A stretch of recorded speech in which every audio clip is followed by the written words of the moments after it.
Good morning. The hearing session is now open. It forms part of the examination of the Merton local plan. My name is GJ Fort, and alongside my colleague RJ Aston, we're the inspectors appointed by the Secretary of State to conduct the examination and to report to the Council in due course. As ever, the format of the hearing will be a structured and focused discussion that we shall lead.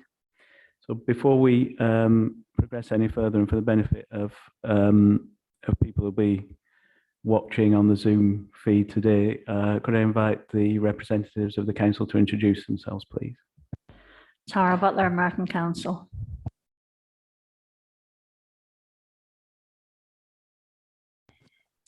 Valerie Mower, Merton Council.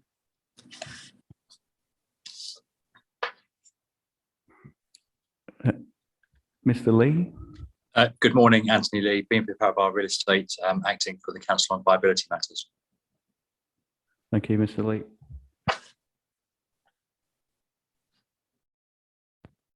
And just for the benefit of those here, Ms. Butler, could you let us know whether any fire alarms are planned and the other housekeeping matters? Accessible toilets are available on the ground floor of this building, and a water dispenser is there as well. There are no fire alarms scheduled for the hearing sessions today, so if the fire alarm sounds either intermittently or continuously, please make your way to the nearest fire exit, and staff will show you where to go outside the building. Please don't bring any belongings with you. There's an induction loop in the building for people with hearing difficulties, and there is guest Wi-Fi at LBM Guest. Thank you, Ms. Butler. The hearings are being filmed and live streamed on the Council's website. I presume everyone here is comfortable with that? Okay, so I think we can now proceed with the matters under discussion today. So this morning we'll be discussing matters 4, matter 6, matter 8, and matter 9. And after that, I think we'll have a brief housekeeping session to cover anything from this morning, and also to discuss the potential effects of the rail strike next week and what that might mean for how we conduct the hearings next week. And before we move on this afternoon to matters 11 and 12. So if I can now hand over to my colleague, Inspector Aston, to lead the discussion on matter 4, which is viability implications. Thank you, Inspector Fort. We now move on to matter 4. As we just heard, the related issues and questions on viability. Now we discussed some of the viability matters relating to climate change on Monday, and note that an approach to how the viability implications of some of those policies are reflected in the plan is something which the Council are going to reflect on. And we're therefore likely to pick this and the implications of the recent amendments to the building regulations up in more detail at the next hearing stage. And on that basis, both Inspector Fort and I are content to take the Council's hearing statements on this topic largely as read at this stage. Nevertheless, if there's anything that you wish to draw our attention on this matter at this juncture, then please feel free to do so.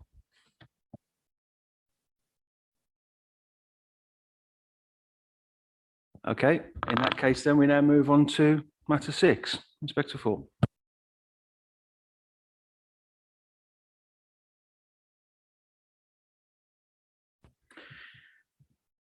Okay, so opening the discussion on matter 6. So this is whether the requirements, the housing requirements in the plan are justified, whether they're consistent with national policy and in general conformity with the London plan. So there's stepped requirements are proposed in the plan, and we posed some questions on that in our matters, issues and questions document. So moving on from those questions and the response that you've made in your hearing statements, we've got a few further points that we'd like to discuss this morning. So we're going to talk more about the implications of the housing delivery test and the 20% buffer in relation to our discussions on matter 7.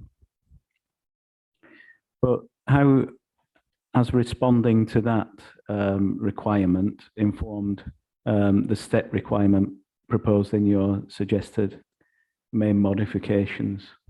So if I can ask you to, is it Ms. Moore or Ms. Butler who's going to take that question?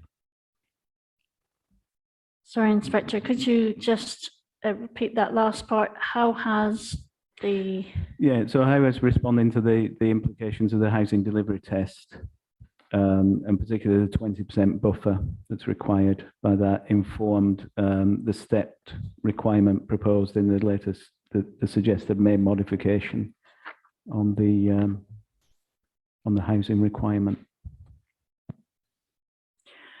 I think it's worth saying at first is that we keep our housing information up to date. It's fair to say it's fairly live, depending on contact we have with developers, information we receive via planning, starts on site, all sorts of information. We submitted this plan to the Secretary of State last December, and that was based on Regulation 19, which was prepared and published the previous July 2021. We're now in June 2022, so understandably in those 11 months there has been housing activity, and therefore we've recast our housing trajectory on a fairly regular basis. And you'll be aware that we've submitted, well, we have a latest main modification contained in LBMO 3 and put into the plan at LBMO 5. At a much earlier stage, we also presented a previous update. We will reflect on the start of the plan period for housing as we discussed on Tuesday.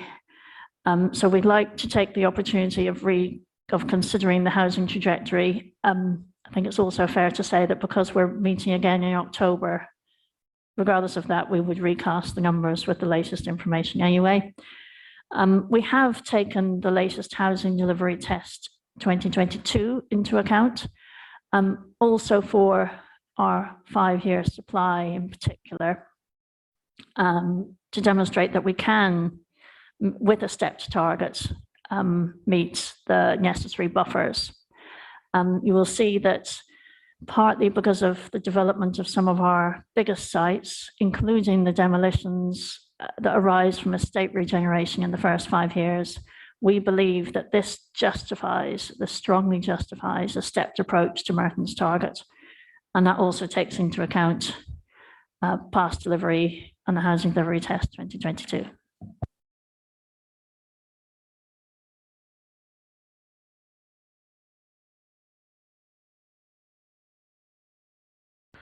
So we've heard that the demolitions in the early part of the plan period, in terms of the estate regeneration program, might act as a drag really on the overall delivery.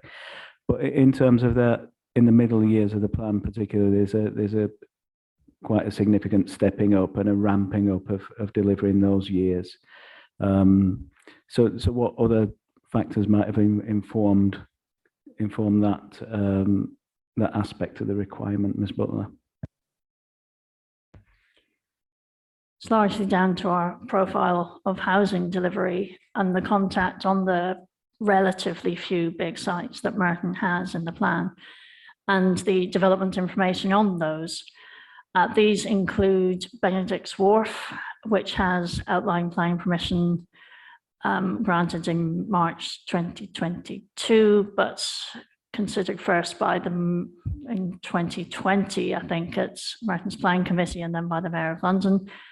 It includes the profile of sites like Benedict's Wharf is site MI1 in the plan. It includes RP3, Burlington Road, again, a site of over 400 homes, which is profiled for that kind of delivery. It includes up-to-date information from I-16 Mitcham Gasworks, who participated in the hearing already, are due to submit an application, I think, next month in July, a full application, and have given us direct information as to their delivery profile. It also includes other similar size sites, and particularly, I won't dwell on the estate regeneration, but the compulsory purchase orders were resolved in March of this year. Phases, the whole of Ravensbury has full planning permission. Planning permissions granted for phase 1 for Eastfields, phase 2 for High Path. Altogether, this is a significant number of homes, over 400 just in those phases. Compulsory purchase orders are due to be issued next week, and the profile of the demolition and redevelopment provided by Clarion again shows demolition in the first 5 years and redevelopment after, and it rises in that way. And that's what has informed our trajectory. Thank you, Ms. Butler. So thinking about what has informed, the delivery, and we talked about metropolitan open land earlier in the week, but was that considered as a potential source of housing supply, aside from the site that we discussed yesterday?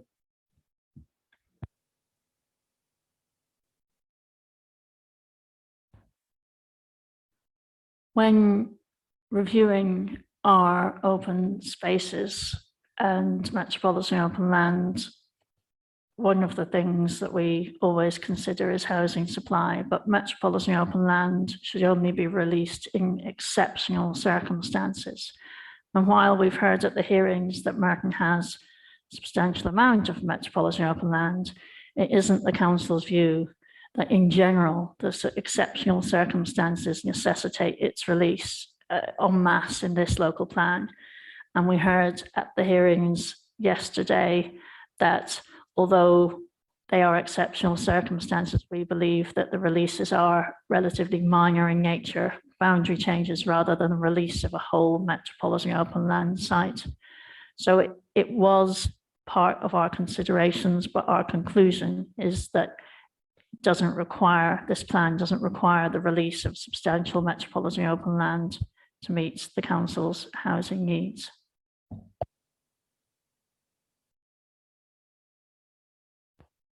And might that also reflect on how the housing targets have been derived for the borough in terms of there being a capacity based rather than the capacity based sort of housing targets in the London plan rather than being an expression of housing need?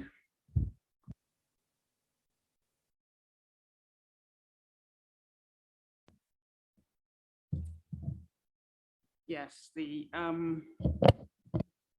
very much derived from the Pan-London methodology and informed by the 2017 Strategic Housing Land Availability Assessment, which would have taken into account the suitability of sites, constraints of sites, etc., probability of those sites coming forward.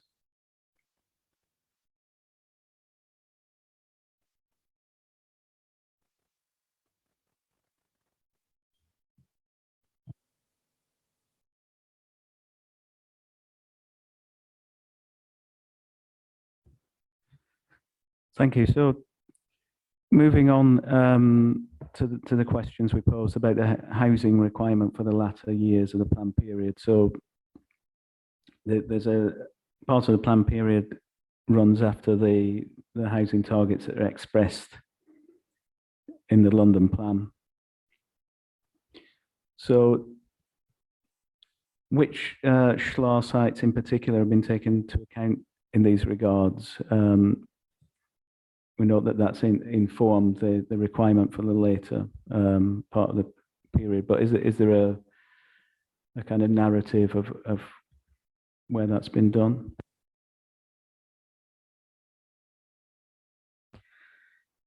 I think that information is probably going to be more apparent in matter 7 when we're talking about sites, but just to say that there's two main sources of, that the MPPF refers to years 10 to 15 as where possible identifying sites. I'm afraid I don't have the MPPF paragraph in front of me.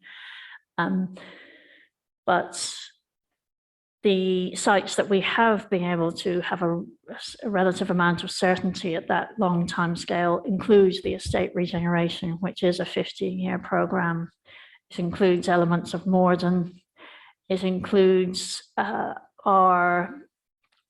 maybe they're not specifically identified, but you will see our strong justification for including wingfall small sites based on 15 years worth of historic data, based on the London approach, and based on Merton's very strong characteristics of a borough of small sites. So these three sources, the 261 homes from small sites that we expect, the estate regeneration plan, Morden, and there's definitely one I've forgotten, but those sources will help us identify sites at years 11 to 15. And how does that overall approach accord with what the London plan says about deriving requirements for those latter parts of the plan period? The London plan allows us to derive requirements for the latter part of the periods, but it's also meant to factor in any committed transport infrastructure improvements. Now, when the London plan was written, there was an assumption built in that Crossrail 2 may come forward during the lifetime of the 2021 London plan.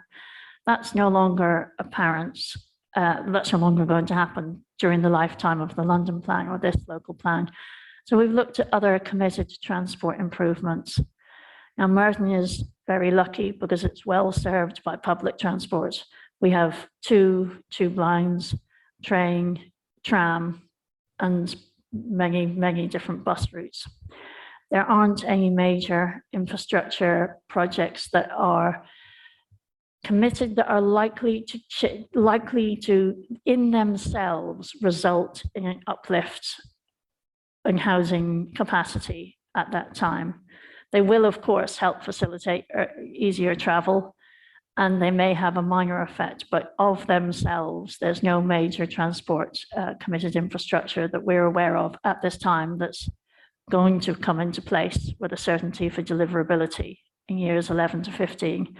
So as set out in your statement, while we factor that in and the list of transport schemes in table 16.1, they're not in themselves going to change the housing delivery scenario at that stage.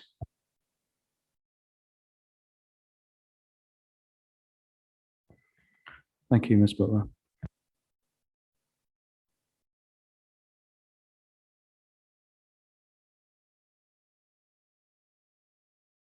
Okay, that covers everything we've got this morning on matter 6. So we'll now move on to matter 8.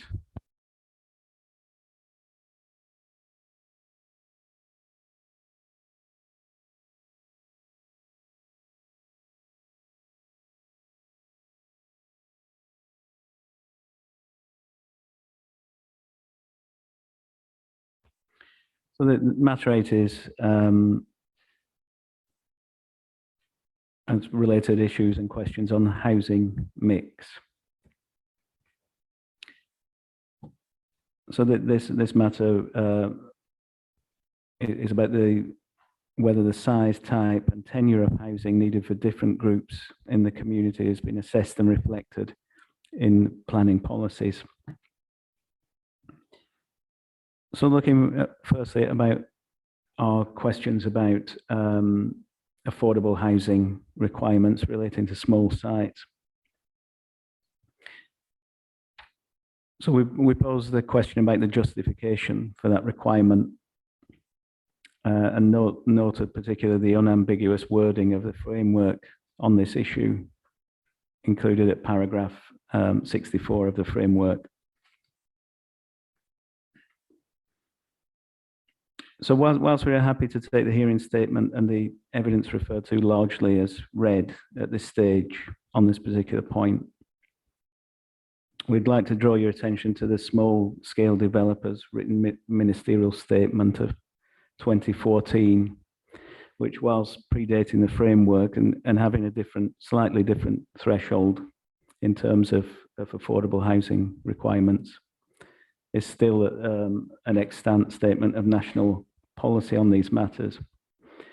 So I can give you the link to that particular document to put in the examination library afterwards. But if I can just draw your attention to the following quote from that document. So it says, due to the disproportionate burden of developer contributions on small scale developers for sites of 10 units or less, and which have a maximum combined gross floor space of 1,000 square meters, affordable housing and tariff style contributions should not be sought.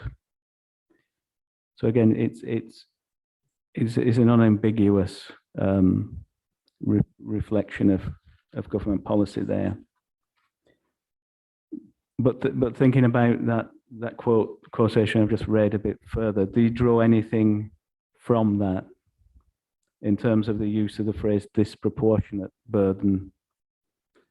And what might the plan do to address this in terms of affordable housing requirements in terms of small sites?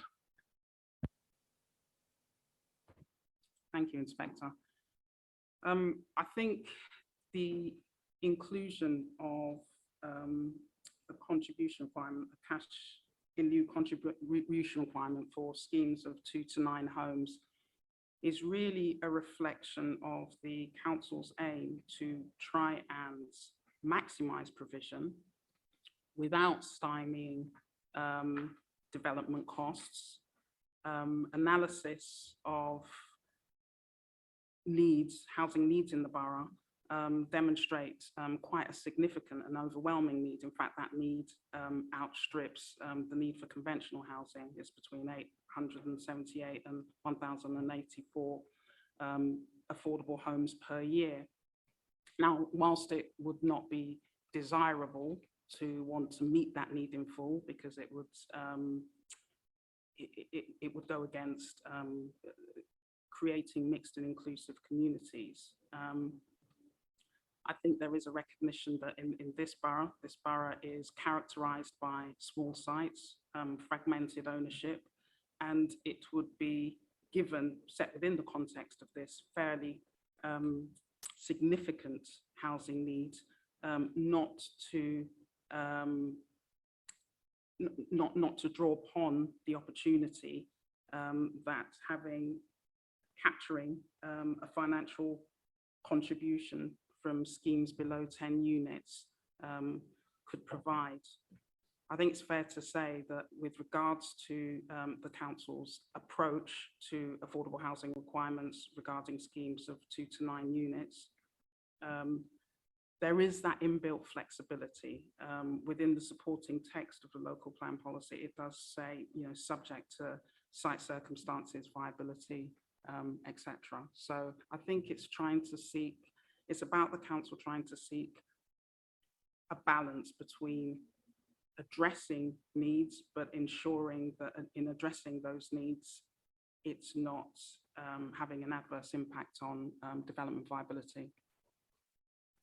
This is supported by the council's housing viability study, document reference 11D17, which makes clear that given the inbuilt flexibility within the plan's approach, justified approach, proportionate approach to affordable housing provision requirements, that it's likely that all around it's a suitable balance, basically.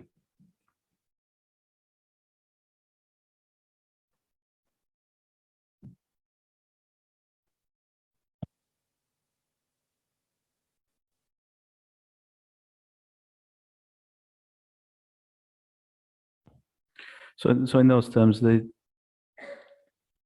the viability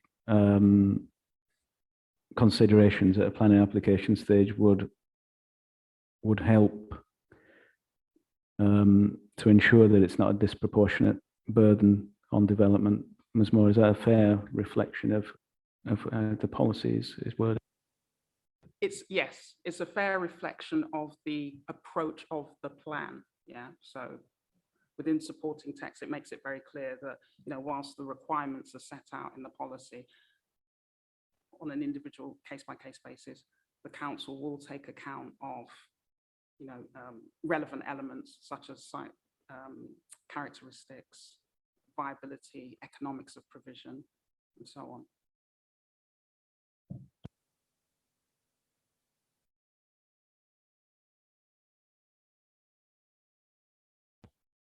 I wonder if I could invite Mr. Lee in for a view on what the viability study says about small sites and how they could support affordable housing in the borough. Yes, certainly, sir. So as you would have seen in the study, we tested a range of schemes from 2 to 9 units with the affordable housing requirement. And the results reflect the results for the larger schemes. So in effect, you've got a range of outcomes. But the broad conclusion is that smaller schemes can support a contribution towards affordable housing in line with the council's policy requirement. And I think the disproportionate burden point that the government raises, in my view, relates mostly to on-site delivery. So when you have a small scheme, when you are requiring on-site affordable housing, that is a disproportionate burden because you are requiring the involvement of a third-party housing association to own that stock. You've got negotiations between the developer and the RP. All of those things add complications to a very small scheme. But the council's approach of seeking a payment in lieu in effect removes that extra burden of having to involve a third party to deliver the affordable housing, and it's simply a financial payment. And as Ms. Moore has said, if in some circumstances the scheme can't provide the full policy requirement, there is, like there is for larger schemes, an ability for developers to submit viability information to demonstrate that they can provide a reduced or indeed nil contribution.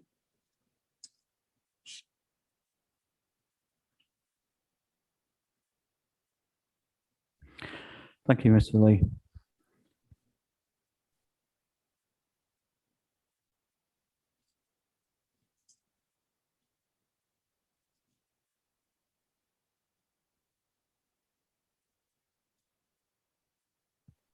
So noting the Mayor's view on general conformity at this stage, but just in thinking about how this approach would fit with the London plan.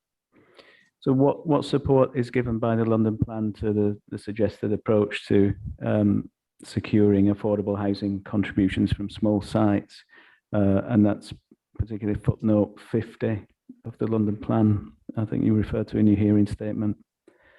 And does the plan's approach accord with policy H2 small sites in the London plan?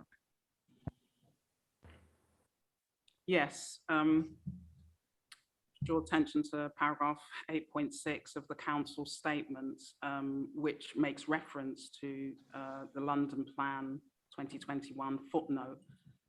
And as it states there, all major developments of 10 or more units trigger an affordable housing requirement. Boroughs may also require affordable housing contributions from minor housing development in accordance with policy H2 small sites.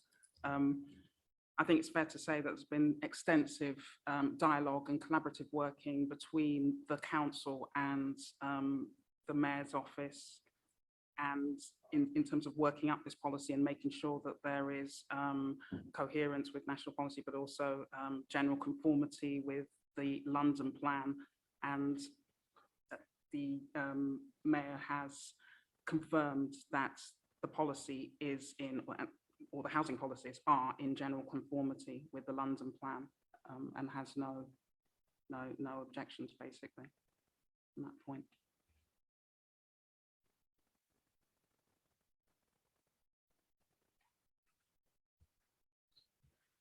Okay, so just to give you a what if scenario here. So if we were to recommend a main modification, which to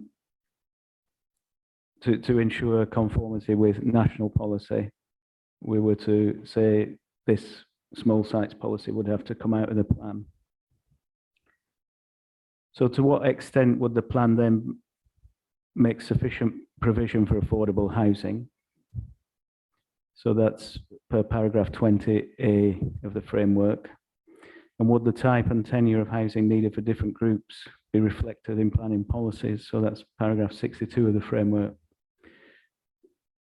So just to put it more plainly, without this policy, without the small sites policy, would the plan accord with the national policy in terms of those two things, in terms of meeting needs and meeting a mix of types and tenures?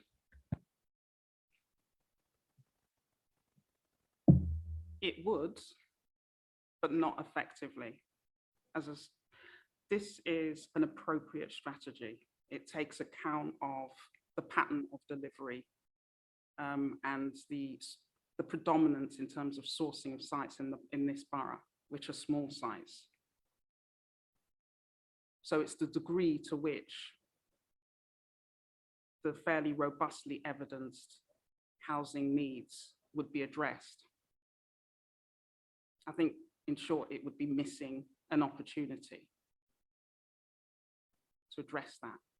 So it's the degree to which it would conform or meet the MPPF.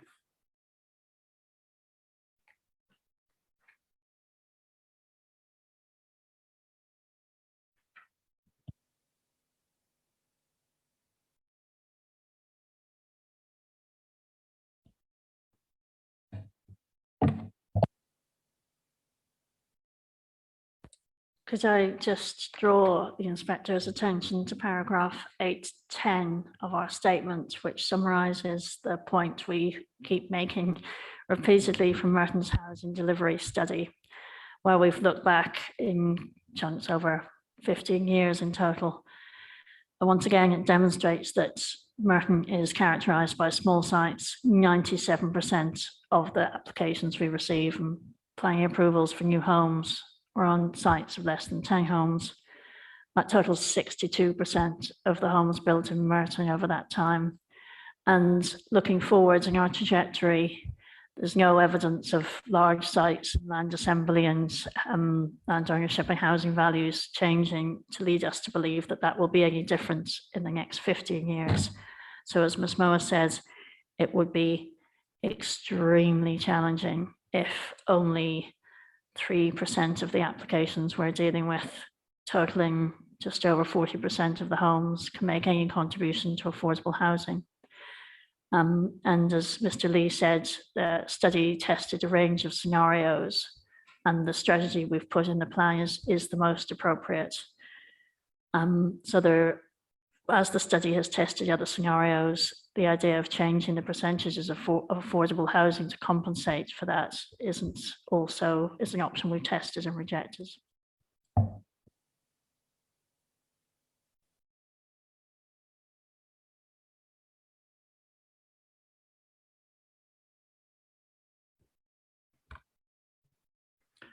Thank you for those responses. So just moving on now to this issue of first homes. So this was the recently introduced affordable housing tenure and the related national policy and guidance,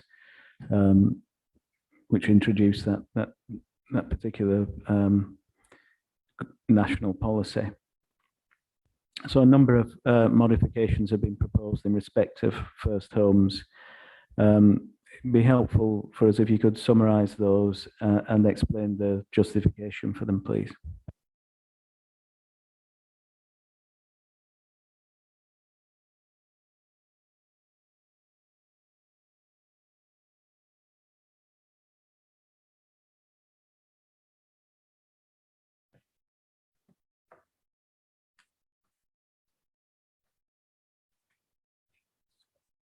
So a lot of the modifications proposed are about ensuring that the plan accords more closely with national policy and also the ministerial statement concerning first homes.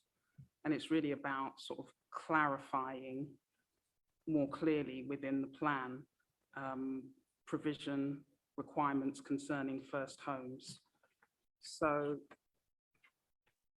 in policy H11.1, with regard to the threshold requirement, or more specifically, the affordable housing splits, tenure splits, for 10 homes or more, the split is 70% low cost rent and 30% intermediate. Now, the first homes element would fall specifically under the 30% intermediate. And that is clarified as part of the modifications now under the 30% intermediate. So it says include a minimum of 25% first homes. Similarly, with regards to the threshold requirement concerning schemes of 2 to 9 homes, an identical modification or clarification has been proposed. So it's including, with regards to the 30% intermediate, including a minimum of 25% first homes. Moving on in terms of the supporting text to policy H11.1, with regards to supporting paragraph 11.1.9, I think it's been recognized, and this has been prompted helpfully by the questions which the inspectors have posed, that so paragraph 11.1.9 says we seek 10% of all housing on sites of 10 homes and above to be affordable home ownership as set out in the MPPF. What follows after that is evidence demonstrating the extent to which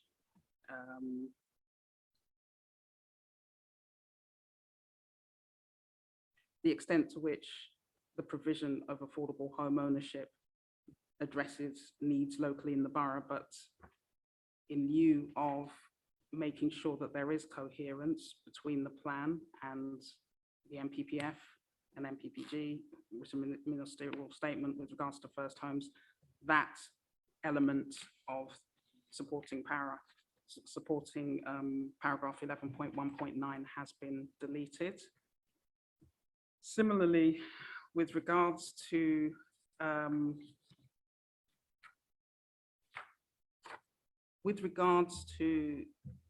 figure 4.1.3 of the local plan, which sets out the affordable home ownership prices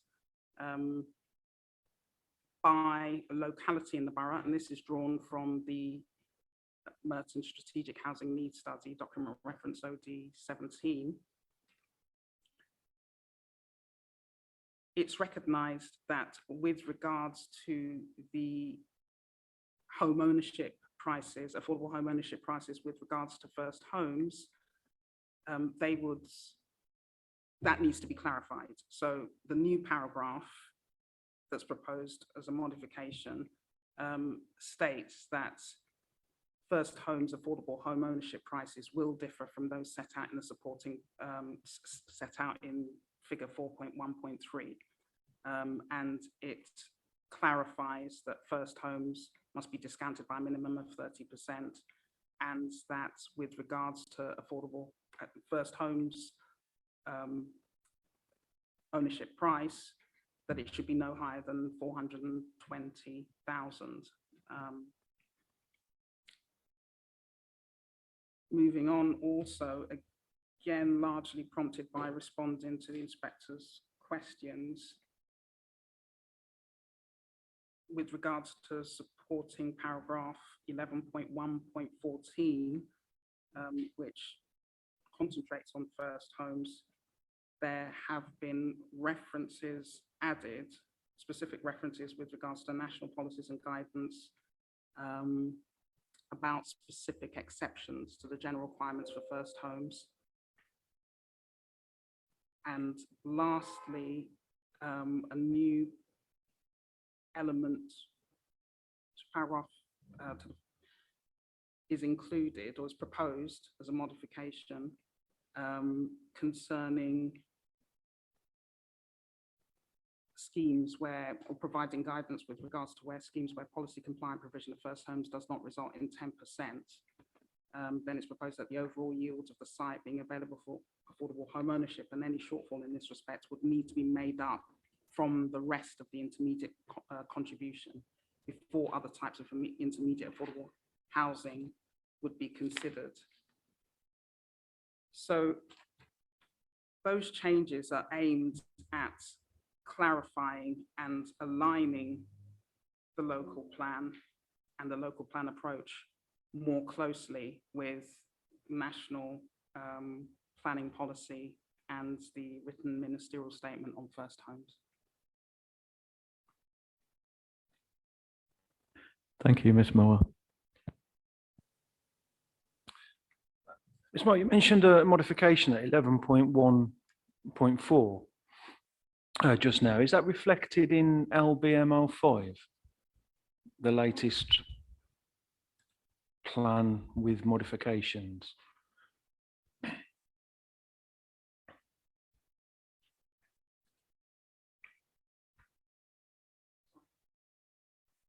Yeah, just a modification, just a minor point, 11.1.14, I think you referred to as a modification.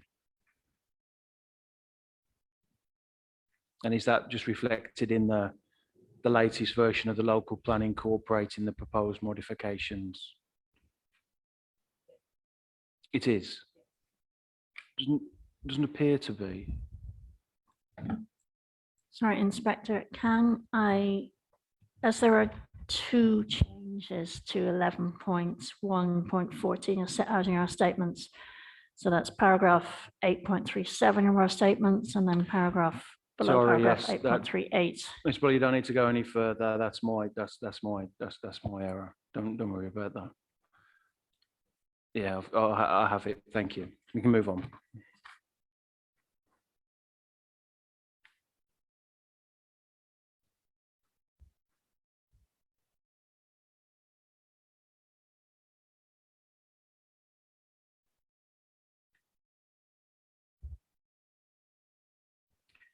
Thank you. So moving on to the threshold approach and the fast track route. So we posed some questions on our MIQs about that. So the intent in the London plan is, which it's set out in policy H11.1 of the London plan, and supporting text is to review the threshold level. And looking at your answer to our question on this in the hearing statement,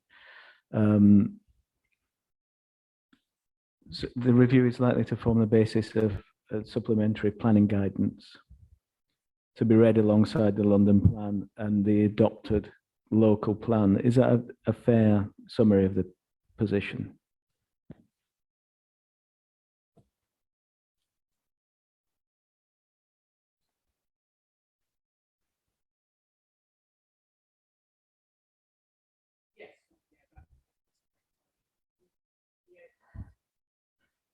Yes, we've liaised with the GLA and been advised by the council that, yeah, there's an internal review that's being undertaken, which will inform a draft affordable housing London plan guidance, and it's due to be published for consultation this year, with a view to finalising it end of this year, early next year. That's our understanding, as advised by the Mayor's advisors. Thank you. So, so that's something that's likely to be going on while the examinations still progressing, but it will, if it's going to be contained in SPG, will it be another material consideration that's taken into account? It might not need any sort of changes to the local plan. We got any views on that? Yes, that's correct. And I mean, in fact, within the council's local plan, there is a footnote in there that says in the London plan, the 35% threshold will be monitored and reviewed in 2021 to determine whether this threshold should be increased, and proposals will need to have regard to this. Or similarly, at policy number HN11.1.I, there is the caveat there that says the London plan that basically will have regards to the London plan, affordable housing and viability SPG, or subsequent updates to these. So we think that footnote, which is already there, the footnote to policy H11.1 plus that bullet point I covers that and provides enough longevity basically to the plan. I mean, clearly, if it is that the review of the threshold requirements resulting in terms of the mayor's review of the affordable housing viability SPG results in perhaps reviewing or a partial review of the London plan, then the London plan is part of the development plan, and the council will have regard to that with regards to relevant planning applications.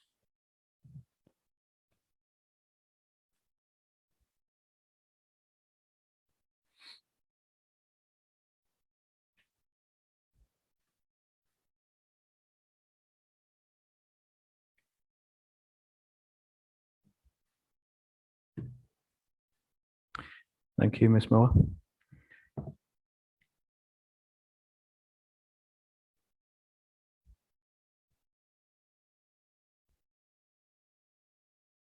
So we posed a question about the justification for and the clarity of the formula relating to off-site affordable housing contributions, and we've noted your responses to these matters.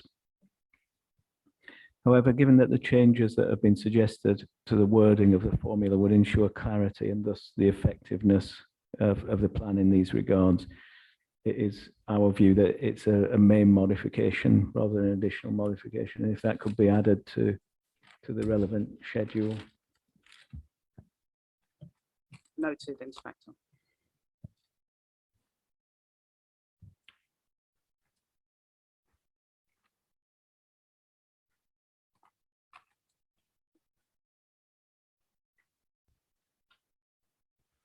And in a similar vein, the question we posed on family-sized homes.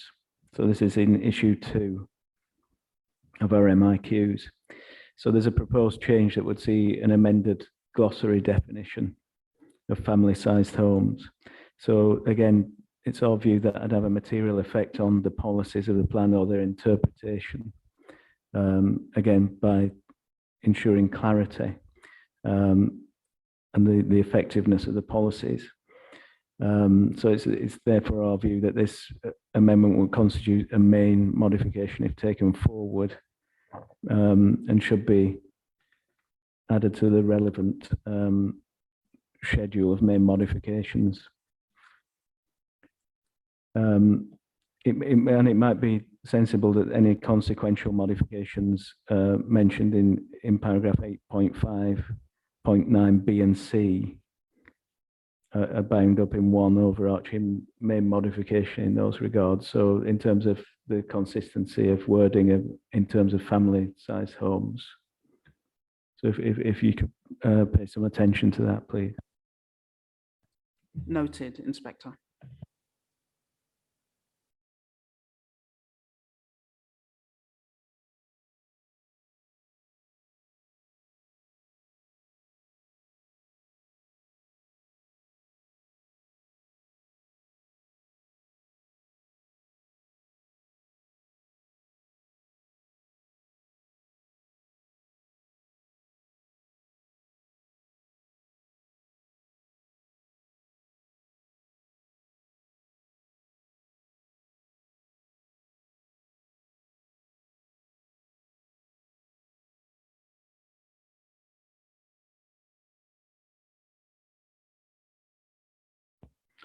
So again, we just picked another couple which are characterized as additional modifications, but for similar reasons to what we've said about the other two, we think it'd be better. They'd be better described as main modifications. So there's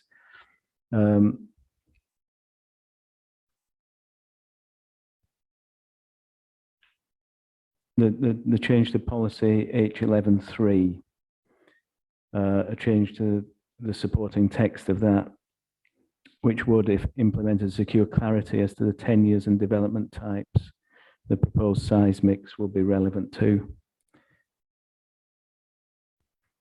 Again, that'd have a material effect on the implementation of the policy in our view, so that'd be better reflected as in the main modifications schedule. We posed a question about the gated development as well. So they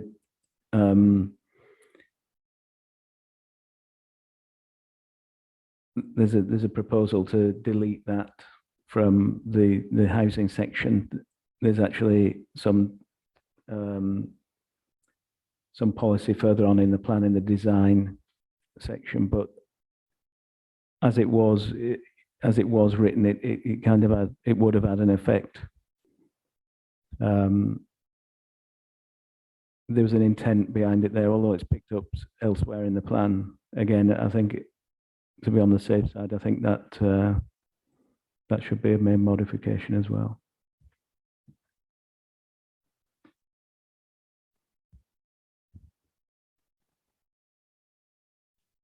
So that's the narrative on gated development is picked up in 8.89 of the hearing statement. Yes. Yeah.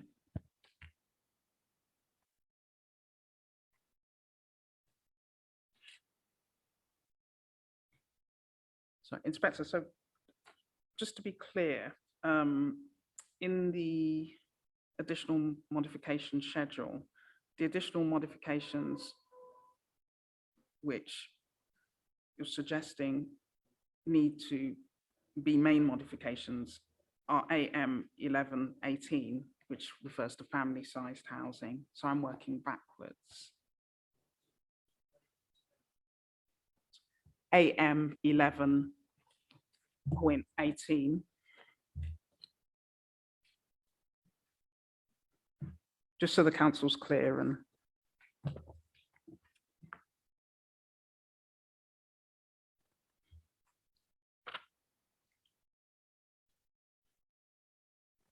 Yes, please.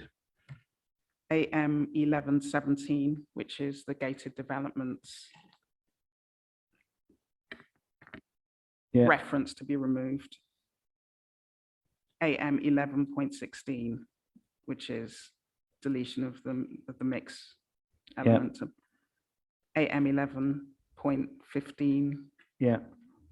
14 and 13.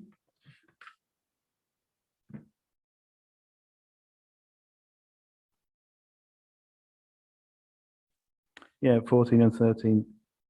As I said, they. Sorry, Inspector. Because these are kind of consequential modifications. It's just a question of whether they could be tied up in one sort of overarching main modification that secures clarity on the tenure and sizes. Okay, thank you. And then AM 1112. Thank you. Thank you.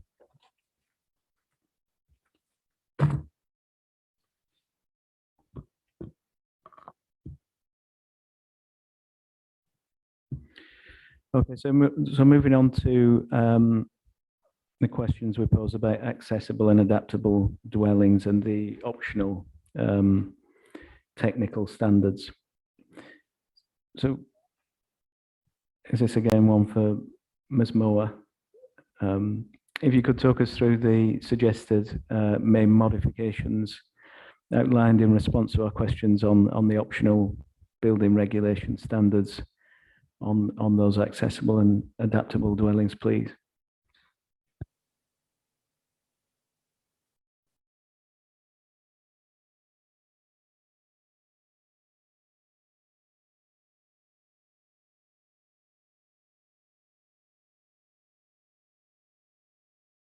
Just bear with me for a second.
Thank you, Inspector. Yes, I'd like to draw your attention to our responses in issue 3 of the hearing statements. That's paragraphs 8.91 all the way to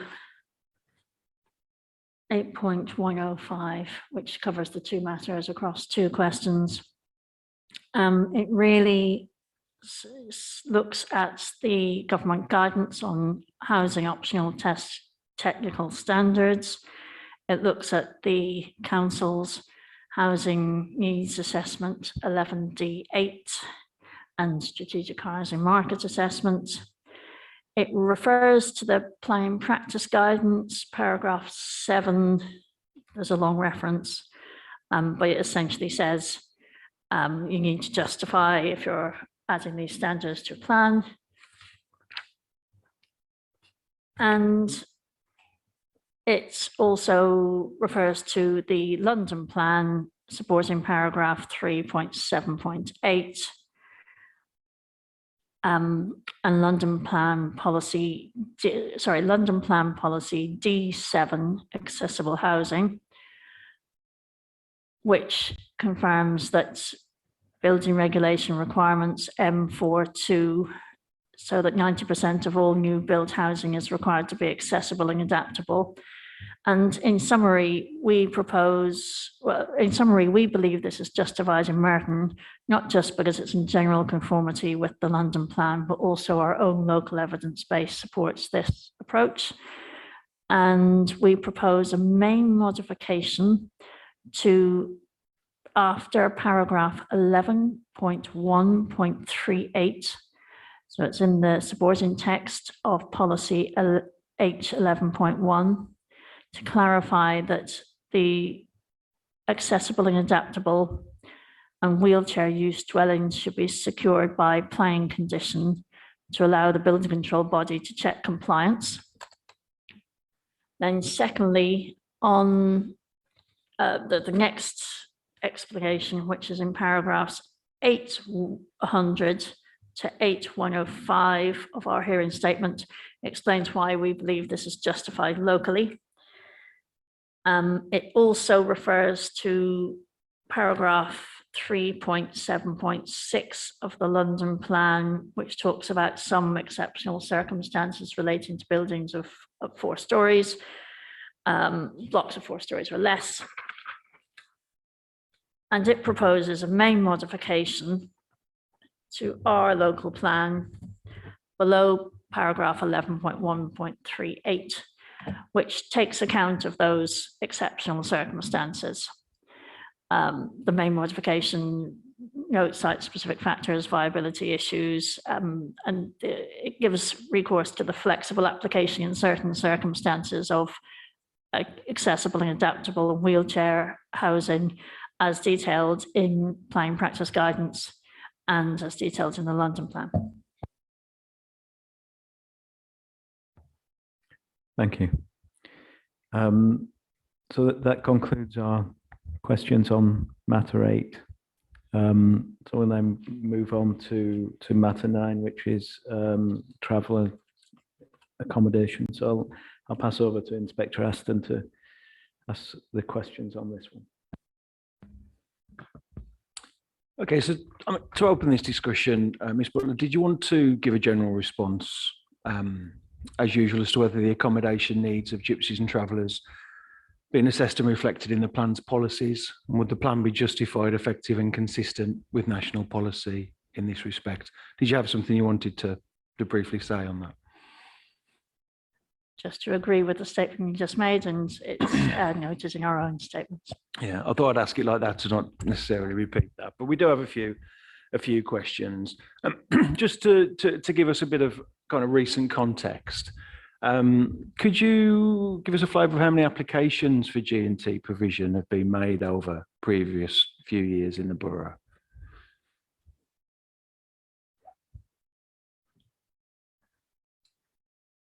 Yeah, do you mean planning applications, or do you mean applications for residents on Merton's existing site? It's planning applications, the former. We're not aware of any applications, certainly in the immediate past. I would roll back at least 5 years for permanent gypsy and traveller accommodation provision. Thank you. And if you could just, for the purpose of the hearing, just briefly explain any modifications that have been proposed. We've got deletion of criteria F from policy H11.6. And if you could just explain what is the purpose and why that's required for soundness purposes, please. I think it's very much to sort of prompted with regards to sort of response to the inspector's questions. It would be unsound, really, or not unsound, sorry, it'd be unjustified to include a criteria that exceptionally, with regards to gypsies and travellers accommodation, that wouldn't be applied to conventional housing. So just for sort of parity, consistency, obviously, conformity with the London plan and national policy, we're proposing to delete that. Okay, thank you.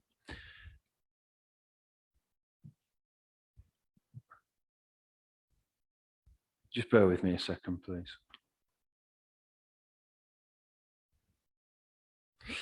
And just the same question really for the our question 8 and the main modification proposed there, please.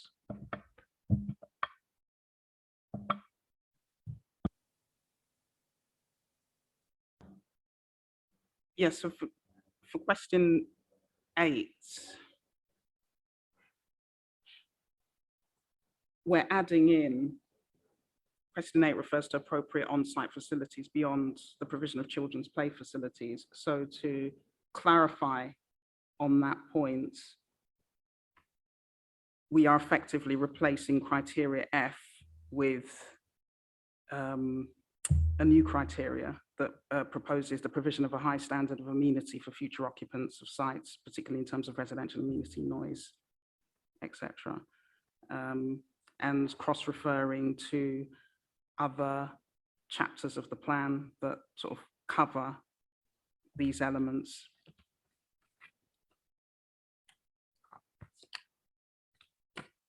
Do you think the main modification proposed in terms of the provision of on-site facilities is sufficiently clear? For example, proportionate to scale? Yes.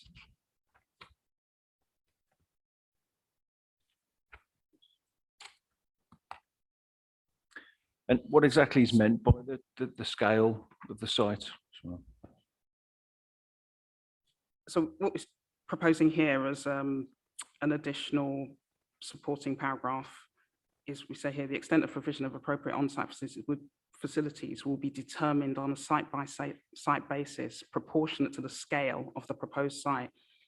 And this is really to ensure that extra provision meets the needs and takes account of the size of the site and the needs and the demographics of the families resident on them. So it's really about trying to ensure that the provision in terms of on-site facilities is commensurate to the level of occupation and the of that site in question. So effectively, it's determined on a site-by-site basis and customized so that it effectively addresses and is fit for purpose. Thank you. I think it's obviously the first part refers to proportionate to the scale of the proposed site to ensure that any extra provision meets their needs and takes account of the size of the site. Do you think scale and size are the same? Could that be clearer in any way? For example, could it be, for example, proportionate to the size? Scale might impart a different consideration, perhaps, from a planning point of view? Yes, I think the inspector's suggestion is accepted.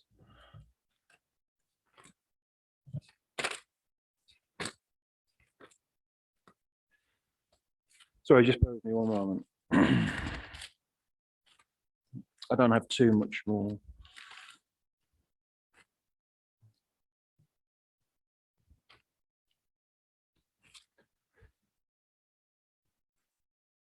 Okay, so just moving on to our question 4. Do you think that it's sufficiently clear what the term gypsy and traveller refers to? Could you show me where it says the policy is applicable to those who do not meet the definition in the PPTS? Is there anything that could be done to clarify that, perhaps? The council will consider further main modifications or a further main modification to clarify that point. Thank you.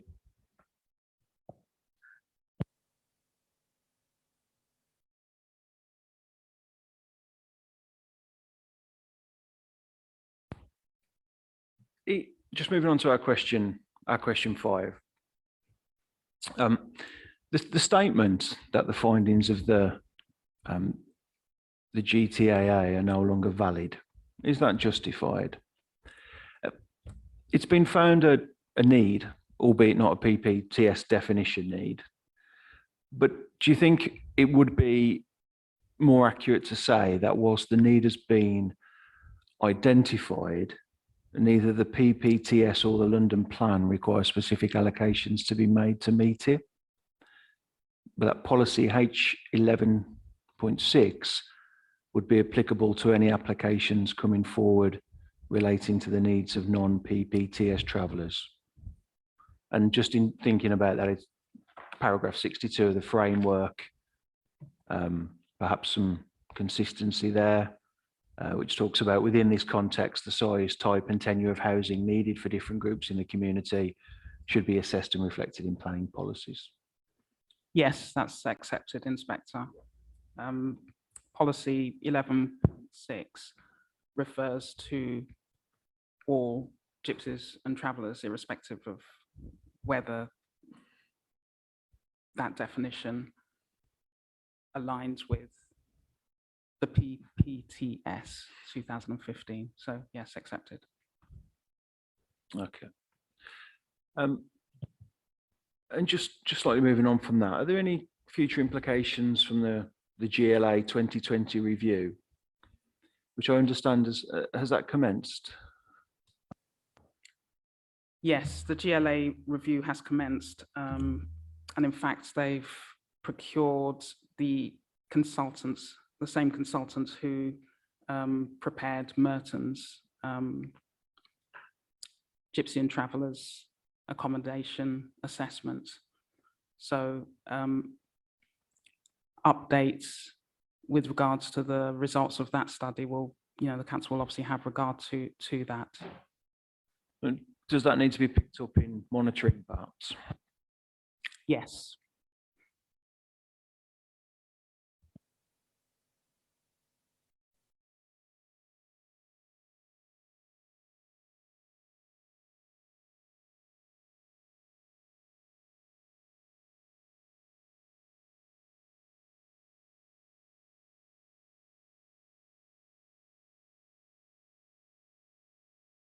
Just in terms of that GLA wider review, so is the purpose of that, or might the outcome of that be that there's a partial review to the London plan on that particular topic?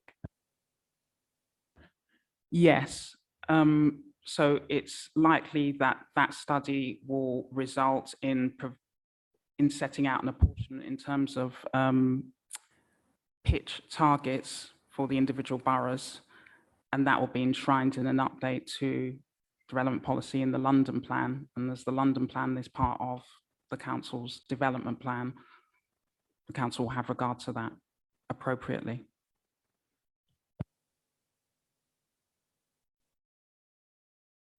Thank you, Ms. Moore. That concludes our questions on matter 9, unless anyone else has anything further to add. No, inspectors. Okay. Well, thank you for your contributions.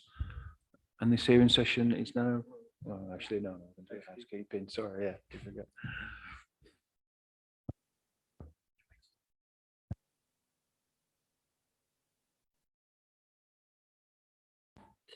Yes, so if we move on to that bit of housekeeping, and next week, and it's only right that perhaps I start, because it's a lot of people have issues, but it's fundamentally me with the problem. So I am probably not going to be able to travel to the council offices on Tuesday morning. Seems very unlikely to me, given what I've kind of read and digested so far, that would be the case. So I think we need to have a little discussion in terms of that contingency, and just to kind of outline from my point of view, I probably would be able to be here on the Wednesday, but not on the Thursday, which could say it's not ideal, but you know, we have been through the pandemic, we've had lots of virtual events. I personally don't have any qualms about appearing virtually. We may even have a few other people who aren't able to travel on Tuesday and Thursday. So there may be an increase in the number of people participating virtually. Good news, Inspector Fort will be here physically all week. So at least one of us will be here. But I wanted to discuss it now because I didn't want to kind of leave it till the last minute on Monday. So it may be that we make those kind of arrangements now. Do you know if there's anything else you wanted to add there? Yeah, the other thing is we thought it might be prudent for us to write a note on to be put on the examination library, referring to the rail strikes and also referring people to the ability to join the sessions on Zoom more generally. Have you got any views, Ms. Butler, how it might affect your team in particular? Yes, we were discussing this with the program officer this morning before the session started. We'll be able to have enough staff to keep this open and running should it be necessary. That won't be a problem. It may be that some colleagues who are due to speak between Tuesday and Thursday may also be affected, but there'll be enough of us to keep the chamber running. Worth maybe noting that, having, like Mr. Aston, read a lot about the strikes, it appears that Wednesday will be fairly disrupted as well due to the strikes on the days at either side. I think it's a good idea to notify the people who are due to attend to offer that they can attend. We can function via hybrid. Mr. Fort, it might put more pressure on you because I think you'll be the only person able to see everybody, whereas where we are in the chamber, we have no idea who's there and who's got their hands up or not. But I'm sure we can make this work, albeit it might be slightly slower than hearing where everyone's either on Zoom or everyone's either remote. We did consider whether doing it fully virtual will be an option, but that might prejudice some people who are who perhaps aren't affected by the strikes who can make their way in easily. And the other thing is, I'm kind of stuck here until next Friday anyway, so I don't know where else I'd do it from. But I think the setup here is good, that we do have that flexibility. So I suppose if we, the best thing we can do at this juncture is put out a note as soon as possible and offer that opportunity for people to appear virtually. And as you said, the sessions maybe slightly longer because it is a bit more stilted, bringing people in from different through the different sort of media. But I think we'll just have to proceed on that basis, and as long as everyone knows that that's how we're doing it, I think we can go ahead.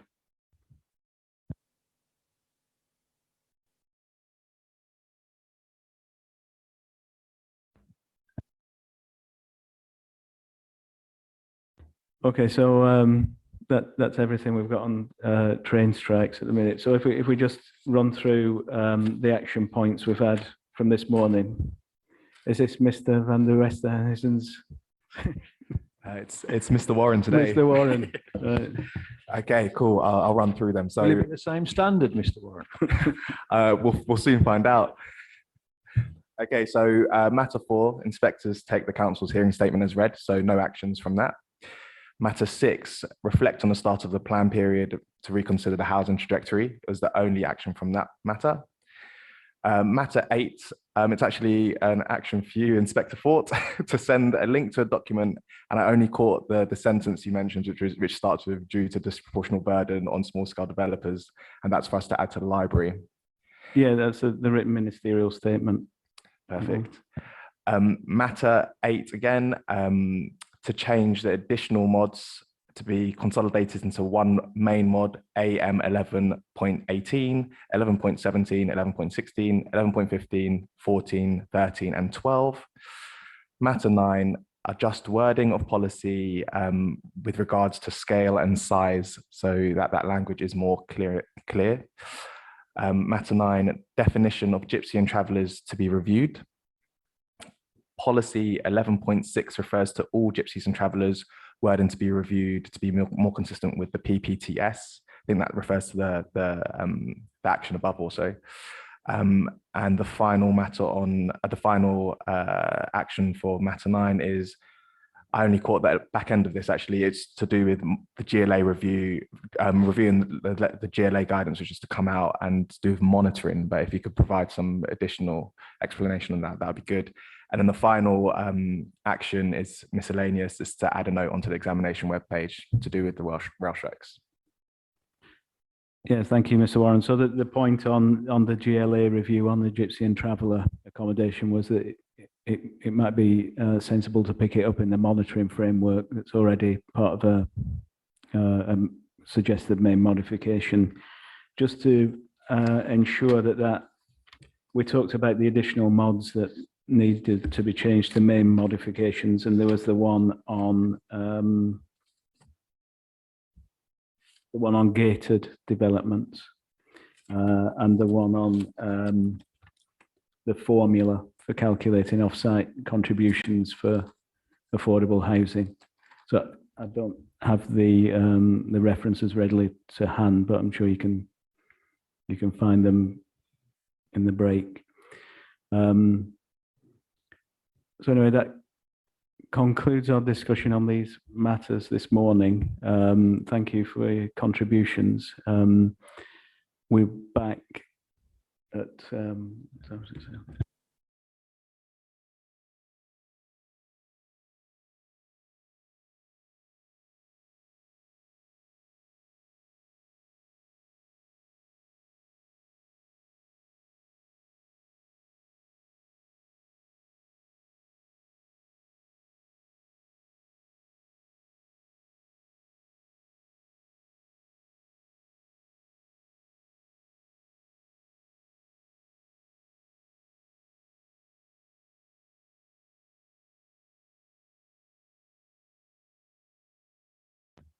So we're due back at 2. We're just discussing whether we could bring it forward, but there's a potential that observers might be waiting till 2 to observe those matters. So that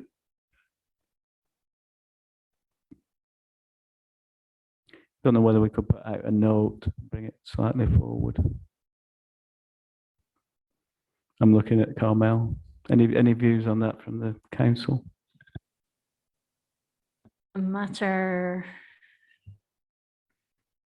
11 this afternoon is about flood risk assessments. Matter 12 is about air quality management areas. I don't recall we've had, looking again at Carmel, that we've had a substantial interest in those matters. So we would be happy to, I'm looking at my colleagues as well who'd be directly affected, but we would be happy to bring those forward if you would.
Okay, we're going to take a short adjournment, about 10 minutes, then decide what to do about whether we can bring these 2 matters forward. So I'll say 15 minutes, come back at 20 to 12. Okay, thank you.